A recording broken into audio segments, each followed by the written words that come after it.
నమస్కారం. Welcome to SR Telugu educational channel.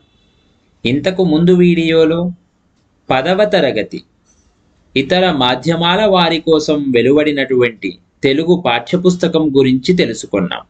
అందులో ఎన్ని పాఠ్యాంశాలు ఉన్నాయి, ఆ పాఠ్యాంశాల యొక్క ఇతివృత్తం ఏమిటో వివరించుకున్నాం.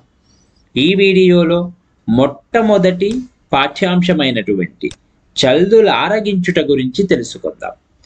చల్దులు ప్లస్ ఆరగించుట. చల్దులు ఆరగించుట పూర్వపదం చివర ఉత్తు ఉంది. ఉకార సంధి లేదా ఉత్వ సంధి పదం ఇది. చల్దులు అంటే ఆహారాన్ని ఒక గిన్నెలో కానీ ఒక డబ్బాలో కానీ పెట్టుకొని దాన్ని తీసుకొని వెళ్తే దాన్ని చల్ది అంటాం. ఇప్పుడు మీరు టిఫిన్ బాక్సులు ఏ విధంగా తెచ్చుకుంటున్నారో దానిని చల్ది అనవచ్చు.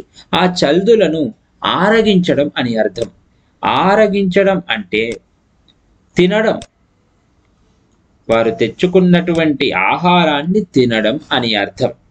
ఈ పాఠ్యభాగము బమ్మెర పోతన గారు రచించారు. ముందుగా చదవండి, ఆలోచించి చెప్పండి. చదవండి రీడ్, ఆలోచించి థింక్, చెప్పండి టెల్. కింద ఉన్నటువంటి ఈ గద్యాన్ని చదవాలి, ఆలోచించాలి, మళ్ళీ చెప్పాలి, రెస్పాండ్ అవ్వాలి. కార్తీక మాసంలో బంధువులు స్నేహితులతో కలిసి చెట్ల నీడలో, ప్రత్యేకించి ఉసిరిక చెట్టు నీడన కలిసి భోజనం చేయటాన్ని వనభోజనం అంటారు. అది ప్రకృతితో మన బంధాన్ని గుర్తు చేసుకునే రోజుగా చెప్పవచ్చు. కార్తీక మాసం, తెలుగులో మాసాలుంటాయి, తెలుగు మాసాలు. అందులో కార్తీక మాసం ఒకటి. ఆ కార్తీక మాసం సమయంలో బంధువులు మరియు స్నేహితులతో కలిసి చెట్లలోకి వెళ్తారు. అంటే మంచి చెట్లు ఉన్నటువంటి చోటకు వెళ్ళి అక్కడ కూర్చొని అందరూ కలిసి భోజనాలు చేసి వస్తారు. మామూలుగా అయితే అక్కడే వంటలు చేసుకొని మరి అక్కడే భుజించి ఇంటికి వస్తారు. అలా రావడాన్నే వనభోజనాలు అంటారు. వన అంటే వనంలోకి వెళ్ళి, భోజనం తినడం అని అర్థం. ఇది ప్రకృతితో మనకు ఉన్నటువంటి బంధాన్ని గుర్తు చేసుకునే రోజుగా చెప్పొచ్చు.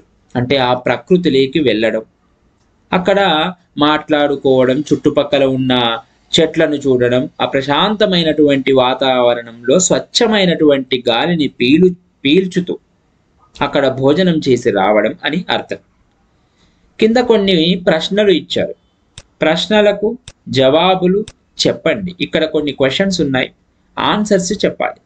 మొదటి ప్రశ్న, పై పేరా దేని గురించి ఉంది? పై పేరాలో ఉన్న విషయం ఏమిటి అంటే వనభోజనం గురించి ఉంది. అంటే ఆ చెట్లలోకి వెళ్ళి అక్కడ బంధువులు స్నేహితులు కలిసి భోజనం చేసి రావడం, వనభోజనాల గురించి ఉంది. దీని ప్రత్యేకత ఏమిటి? వనభోజనాల ప్రత్యేకత ఏమిటి? ప్రకృతితో ఉన్న మన బంధాన్ని గుర్తు చేసుకునే రోజు అని చెప్పొచ్చు. బంధువులు స్నేహితులు కలిసి చెట్ల నీడలో భోజనం చేసి వస్తారు కాబట్టి ఆ చెట్లు, ఆ అందమైన ప్రకృతితో మన బంధాన్ని గుర్తు చేసుకునే రోజు అని చెప్పవచ్చు. మూడవ ప్రశ్న, మీరు ఇటువంటి వాటిలో ఎప్పుడైనా పాల్గొన్నారా? దాని గురించి చెప్పండి. విద్యార్థులంతా కూడా మీరు చేసిన వనభోజనాల గురించి చెప్పాలి. వనభోజనాలే అవసరం లేదు, మీరు ఏదైనా గుడికి వెళ్ళినప్పుడు లేదా జలపాతాలు, ప్రకృతి దృశ్యాలు చూడడానికి వెళ్ళినప్పుడు తప్పకుండా ఆ చెట్ల నీడలో కూర్చొని ఆహారం తినే ఉంటారు. ఆ విషయాలు మీరు తరగతి గదిలో పంచుకోవాల్సి ఉంటుంది. లేదా మీరు ఎక్కడైనా దూర ప్రయాణాలు చేస్తున్నప్పుడు మధ్యాహ్నం సమయంలో భోజనాలు రోడ్డు పక్కన ఏ చెట్టు కిందో కూర్చొని తినే ఉంటారు. ఆ సందర్భంలో మీకు కలిగిన అనుభూతిని మీరు తరగతి గదిలో పంచుకోవాల్సి ఉంటుంది. ఆ చుట్టుపక్కల ఉన్న చెట్లను, పక్షులను, ఆ స్వచ్ఛమైనటువంటి గాలిని పీల్చుతూ అక్కడ భోజనం చేస్తే ఎంత సరదాగా ఉంటుందో, ఎంత ఆనందంగా ఉంటుందో మీరు పంచుకోవాల్సి ఉంటుంది. తరువాత పాఠం, ఉద్దేశం.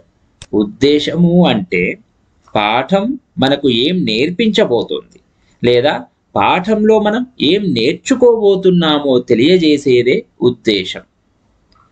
బాల్యంలో స్నేహితులతో కులాసాగా గడిపే సంఘటనలు ఎప్పటికీ గుర్తుంటాయి.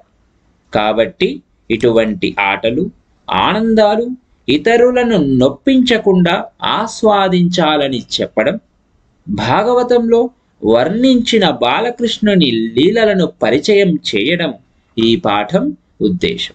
మరి ఈ పాఠంలో మనం ఏం నేర్చుకోబోతున్నాం? బాల్యంలో అంటే చిన్నప్పుడు చైల్డ్హుడ్ డేస్లో స్నేహితులతో, ఫ్రెండ్స్తో కులాసాగా గడిపే సంఘటనలు, మనం హ్యాపీగా గడిపినటువంటి కొన్ని సిచ్యువేషన్స్ ఉంటాయి, కొన్ని సంఘటనలు ఉంటాయి. అవి మనకు ఎప్పటికీ గుర్తుంటాయి.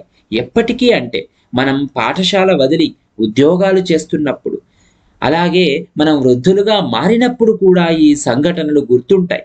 ఉదాహరణకు మీ తండ్రి, మీ తాతయ్యలు వారు చిన్నప్పుడు చదువుకున్న సంఘటనలు మీకు చెబుతూ ఉండవచ్చు. దీన్ని బట్టి మనం అర్థం చేసుకోవచ్చు బాల్యంలో ఉన్నటువంటి సంఘటనలు ఎప్పటికీ గుర్తుంటాయి అని. కాబట్టి ఇలాంటి ఆటలు, ఆనందాలు ఇతరులను నొప్పించకుండా ఆస్వాదించాలి. మీ ఆనందం ఇతరులకు చెడు గుర్తుగా, చెడు జ్ఞాపకంగా మిగిలిపోవద్దు. మీరు ఆనందిస్తున్నారు, అప్పుడు మరొకరు బాధపడితే అది సరైన ఆనందం కాదు. కాబట్టి మీ ఆటలు, ఆనందాలు ఇతరులను నొప్పించవద్దు అని తెలియజేయడం. మరియు భాగవతం తెలియని తెలుగువారుండరు. ఆ భాగవతంలో బాలకృష్ణుని యొక్క లీలలను వర్ణించారు. వాటిని మీకు కాస్త పరిచయం చేస్తారు. దీనివల్ల మీరు భాగవతం మొత్తం చదవాలి. అంటే ఇంత అద్భుతంగా, ఈ 5 పద్యాలే ఇంత అద్భుతంగా ఉంటే మరి భాగవతం ఇంకెంత అద్భుతంగా ఉంటుంది. కాబట్టి భాగవతాన్ని చదివి ఆ కృష్ణుడి యొక్క లీలను, అలాగే ఆ మహావిష్ణువు యొక్క అవతారాల గురించి తెలుసుకోవాల్సిన అవసరం ఎంతైనా ఉంది. ముఖ్యంగా బాల్యంలో స్నేహితులతో గడిపిన సంఘటనలు ఎల్లప్పుడూ గుర్తుంటాయని, కాబట్టి మన ఆనందాలు ఇతరులకు బాధగా పరిణమించకుండా మనం ఆస్వాదించాలని తెలుసుకుంటాం. భాగవతంలో ఆ బాలకృష్ణుడి లీలలు ఏ విధంగా ఉన్నాయో కొన్ని తెలుసుకునే ప్రయత్నం చేద్దాం. పాఠ్యభాగ వివరాలు అంటే ఈ పాఠం ఏ ప్రక్రియకు చెందినది, ఈ పాఠం ఎక్కడి నుండి తీసుకోవడం జరిగింది అనే అంశాలు తెలియజేసేది. భాగవతం పురాణ ప్రక్రియకు చెందినది. పురాణం అంటే పాతదైనా కొత్తగా కనిపించేది.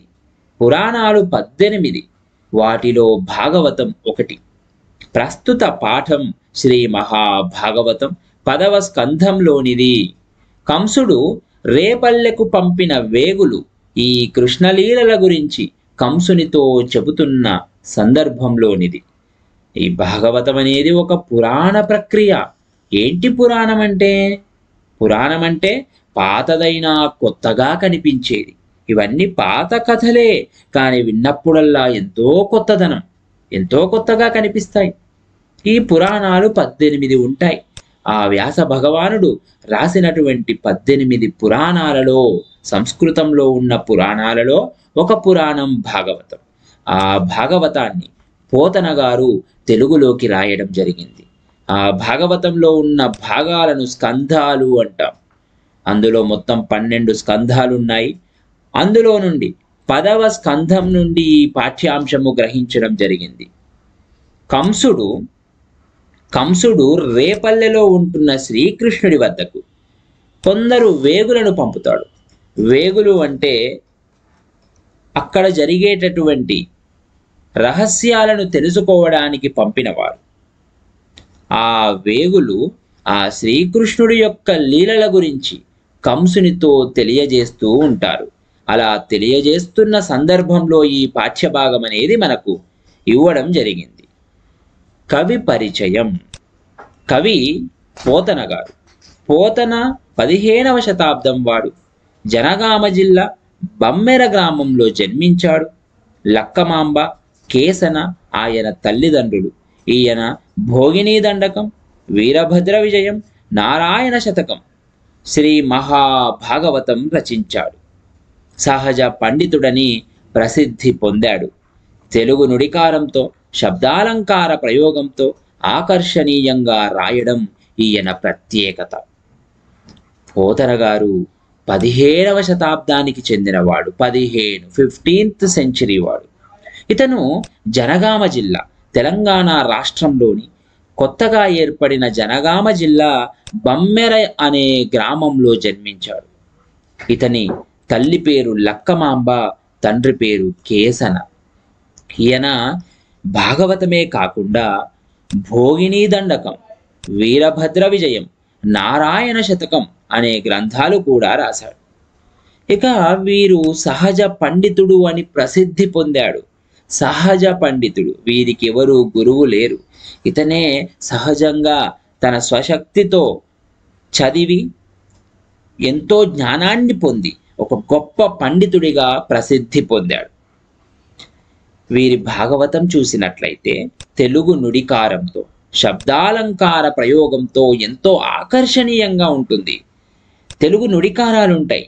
అచ్చ తెలుగు ప్రజలు మాట్లాడుకునే భాషా పదాలను ఉపయోగించాడు.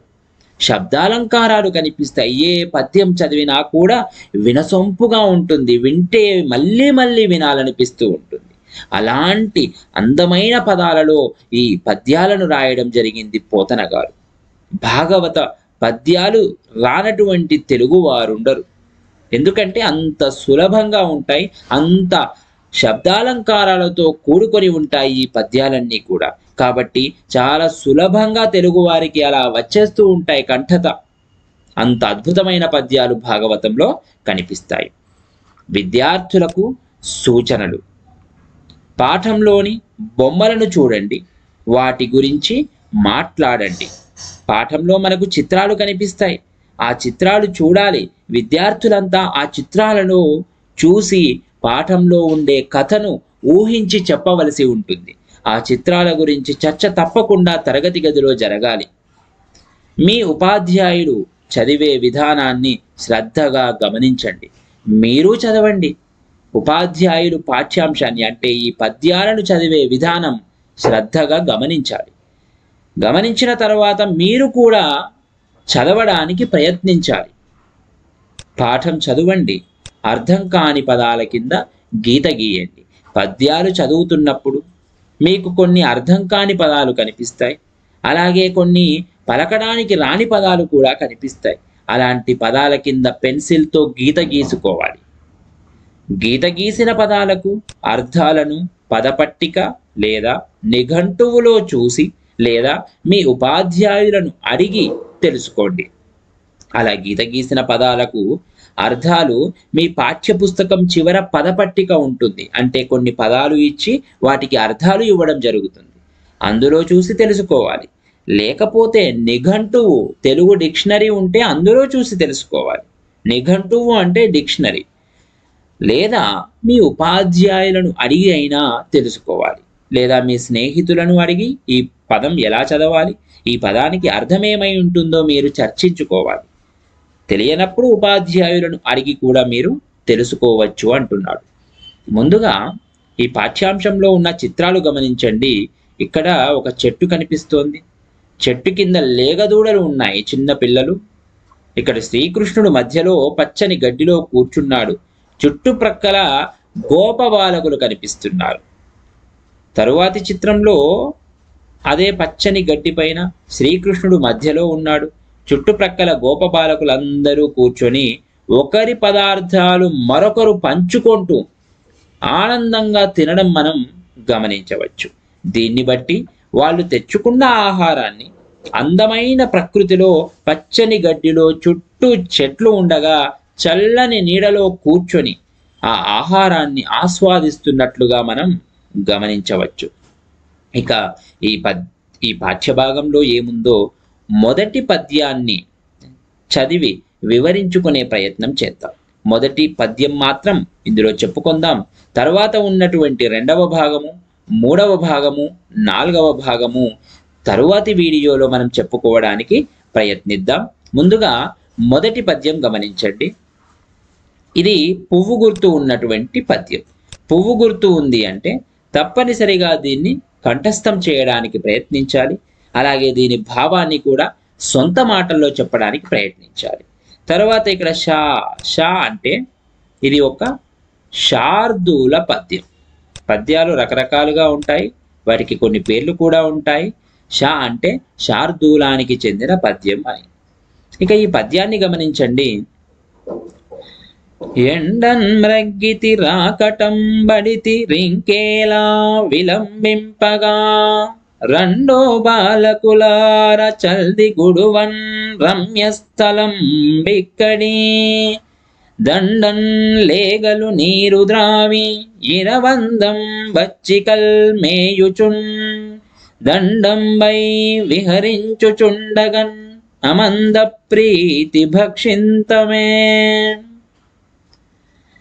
ఎండన్ మ్రగ్గితిరి ఆకటం బడితిరి ఇంకేలా విలంబింపగా రెండో బాలకులార చల్లి కుడువన్ రమ్యస్థలంబు ఇక్కడి దండన్ లేగలు నీరు ద్రావి ఇరవందం పచ్చికల్ మేయుచున్ దండంబు అయి విహరించుచుండగన్ అమంద ప్రీతి భక్షింతమే. ఎండన్ మ్రగ్గితిరి. ఇక్కడ శ్రీకృష్ణుడు గోవులను కాయడానికి వచ్చిన ఆ గోపాలకులతో పలుకుతున్నాడు. శ్రీకృష్ణుడు ఏమంటున్నాడు? ఎండన్ మ్రగ్గితిరి. ఓ గోపాలురాల, ఓ బాలురాల, ఎండన్ మ్రగ్గితిరి. ఎండలో బాగా మాడిపోయారు కదయ్యా, పొద్దటి నుంచి ఎండలో తిరుగుతూ ఉన్నారు. ఆకటం బడితిరి.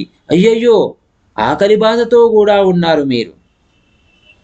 ఇంకా ఏలా విలంబింపగాన్. ఎందుకయ్యా ఇంకా ఆలస్యం చేయడం? రెండో బాలకులారా, ఓ బాలకులంతా రండి ఇంకా ఇక్కడికి. చల్ది కుడువన్, తెచ్చుకున్నటువంటి చద్దన్నం తినడానికి రండి.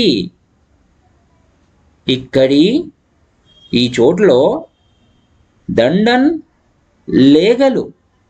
ఇక్కడ ఈ దగ్గరలో ఉన్నటువంటి ఆ లేగదూడలన్నీ కూడా నీరు ద్రావి, నీటిని తాగించి ఇరవందన్ పచ్చికల్, ఇరవు ప్లస్ అందన్, ఇక్కడే ఉండి పచ్చికల్ మేయుచున్, అక్కడ ఉన్న పచ్చగడ్డిని మేస్తూ తండంబు అయి, తండోపతండంబు అంటారు. తండంబు అంటే గుంపు, తండంబు అయి గుంపులులాగా విహరించుచుండగా, అవి గుంపులు గుంపులుగా అక్కడ తిరుగుతూ ఉంటాయి. అమంద ప్రీతి, ఎంతో సంతోషంతో. భక్షింతమే, మనం తెచ్చుకున్నటువంటి చల్దిని తినేద్దామా? శ్రీకృష్ణుడు ఆ గోవులు కాయడానికి వచ్చిన బాలకులతో అంటున్నాడు, ఓ గోపాలురారా, ఓ బాలకులారా అన్నాడు. గోవులు కాసే ఓ బాలకులారా, ఎండను మ్రగ్గితిరి. ప్రొద్దటి నుంచి ఆ పశువులను మేపుతూ ఎండలో తిరిగి ఎండలో బాగా మాడిపోయి ఉన్నారు. పాపం అలసిపోయి ఉన్నారు. ఆకటం పడితిరి, మధ్యాహ్న సమయం అవుతోంది కాబట్టి ఆకటం పడితిరి, ఆకలి బాధతో ఉన్నారు కదా. మరి ఇంకా ఎందుకయ్యా విలంబింపగా, ఎందుకింకా ఆలస్యం చేస్తున్నారు? రెండో బాలకులారా, రండయ్యా అందరూ ఇక్కడికి. చల్దిగుడువన్, మనం తెచ్చుకున్నటువంటి చద్ది మూటలు ఇప్పి తినే సమయం ఆసన్నమైంది. రండి, మనం ఆహారాన్ని భుజిద్దాం. రమ్యస్థలంబు, అందమైన స్థలమే కదా ఇది. ఇక్కడే ఆ లేగలంతా కూడా, ఆ లేగదూడలకు కొన్ని నీరు ద్రాపించండి. అవి ఇక్కడ ఉన్న చల్లని నీడలో పచ్చని గడ్డిని మేస్తూ గుంపులు గుంపులుగా తిరుగుతూ ఉంటాయి. మనం కూడా సంతోషంగా గుంపులుగా ఇక్కడ కూర్చొని మనం తెచ్చుకున్న ఆహారాన్ని తిందామా అని ఆ శ్రీకృష్ణుడు ఆ బాలకులతో పలుకుతూ ఉన్నాడు. ఆలోచించండి, చెప్పండి. కలిసి భోజనం చేయడానికి మీరు మీ స్నేహితులను ఎలా ఆహ్వానిస్తారు? మీరు మీ స్నేహితులను కలిసి భోజనం చేయడానికి పిలుద్దాం అనుకుంటున్నారు. మరి ఎలా పిలుస్తారు? మీరు ఏ విధంగా పిలుస్తారో మీరు తరగతి గదిలో పంచుకోవాల్సి ఉంటుంది. ఇంతకు ముందు పిలిచినట్లయితే ఏ విధంగా పిలిచారు, వాళ్ళు ఎలా వచ్చారా లేదా అనే అంశాలు మీరు చర్చించుకోవాలి. తరువాతి ప్రశ్న, మీరు తినే చోటు ఎలా ఉండాలని అనుకుంటున్నారు? ఇప్పుడు శ్రీకృష్ణుడు వారు తినే చోటు గురించి చెప్పాడు. మరి మీరు తినే చోటు ఏ విధంగా ఉంటే మీకు ఆనందంగా ఉంటుంది? ఎలా ఉంటే మీరు బాగా తినగలుగుతారు, మంచిగా రుచిగా తినబుద్ధి అవుతుంది అనేది మీరు పంచుకోవాలి. ఎలా ఉండాలి? మీకు ఒక డైనింగ్ టేబుల్ ఉండాలా? లేదంటే మంచి ప్రకృతిలో వెళ్ళి తింటే బాగుంటుందా? లేదా ఇంట్లో అమ్మా నాన్నలతో కలిసి తింటేనే బాగుంటుందా? లేదా ఒక మంచి రెస్టారెంట్కు వెళ్ళి తింటే బాగుంటుందా? ఎలా తింటే మీకు ఎలాంటి పరిస్థితులు ఉంటే బాగా తినగలుగుతారో మీరు తరగతి గదిలో పంచుకోవాల్సి ఉంటుంది. ఇక రెండవ భాగంలో ఒక వచనం ఇవ్వడం జరిగింది. ఒక వచనం గురించి చెప్పుకొని మిగతా విషయాలన్నీ తరువాతి వీడియోలో చర్చించుకుందాం. వచనాన్ని ఒకసారి గమనించండి. అనిన నగుగాకయని వత్సంబులనుత్సాహంబుల నిర్మలంబులగు జలంబుల ద్రావించి పచ్చికల మొల్లంబులు గల పల్లంబుల నిలిపి సొక్కంబులగు చల్దుల చిక్కంబులు సక్కడించి. వచనం మరొకసారి చూడండి.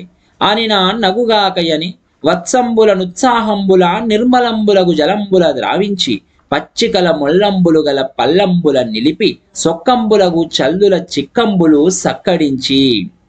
అనినా ఆ శ్రీకృష్ణుడు ఆ విధంగా అనగానే అలాగే చేద్దామయ్యా, అనినా అగుగాకయని ఆ విధంగానే చేద్దామని చెప్పి వత్సంబుల, ఆ వత్సంబులు అంటే ఆ చిన్న లేగదూడలు, ఆ లేగదూడలను వత్సంబులను ఉత్సాహంబురన్, ఉత్సాహముతో ఆ లేగదూడలన్నింటినీ నిర్మలంబులగు జలంబులు దాగించి, నిర్మలమైనటువంటి స్వచ్ఛమైనటువంటి ఆ జలమును త్రాగించాడు.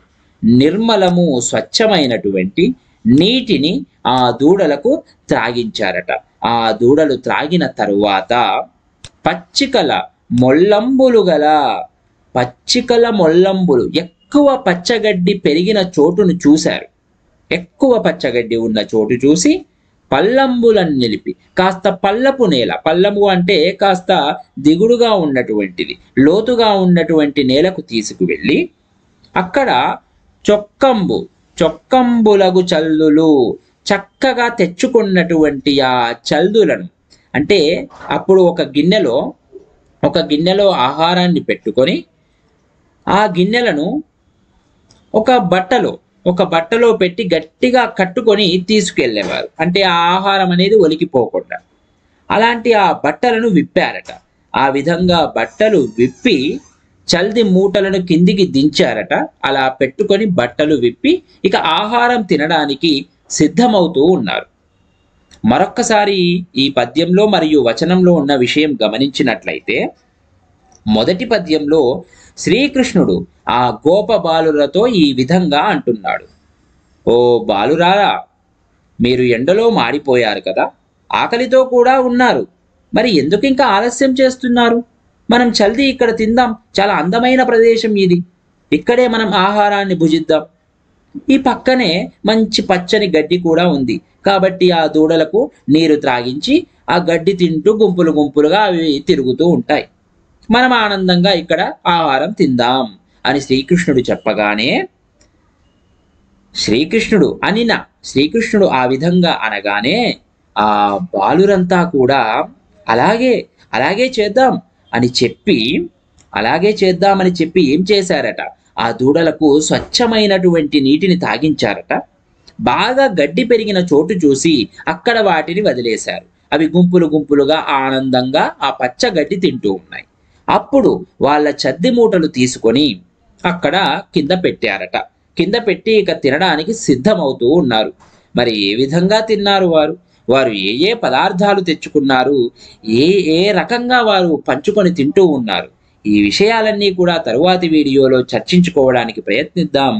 ధన్యవాదాలు.